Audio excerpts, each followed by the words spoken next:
जय श्री राम दोस्तों। आज देखेंगे 6 से भाग करने का नियम। किसी संख्या को 6 से भाग होने के लिए 2 और 3 दोनों से भाग होना चाहिए जब वो संख्या 6 से भाग होगी। अब 2 से भाग होने के लिए अंतिम अंक 0, 2, 4, 6, 8 ये होने चाहिए, तो वह संख्या 2 से भाग होगी। और उसी संख्या को 3 से भी भाग होना होगा, तो 3 से भाग के लिए सभी संख्या के अंकों का योग 3 से विभाजित होना चाहिए, 3 से भाग होगा। उदाहरण के लिए जैसे 12 है, 12 का अंतिम अंक क्या है 2, यानी ये 2 से तो भाग होगी। अब 3 से भाग करने के लिए इनका सम करेंगे, तो 12 का सम 2 और 3, 3 3 3 से भाग होता है, यानी संख्या 2 और 3 यानी 6 से भाग होगी। और एग्जाम्पल देखते हैं। अब जैसे 236, यानी अंतिम अंक 6, यानी 2 से तो भाग होगी।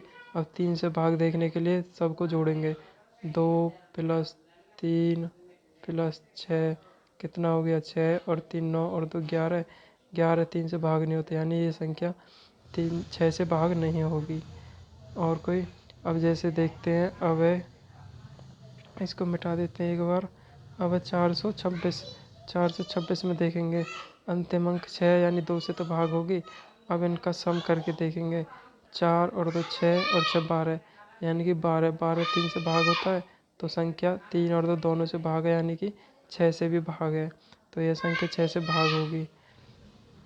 अब देखते हैं 512, 512 512 में क्या है, 512 अंतिम अंक 2 है, यानी 2 से तो भाग है।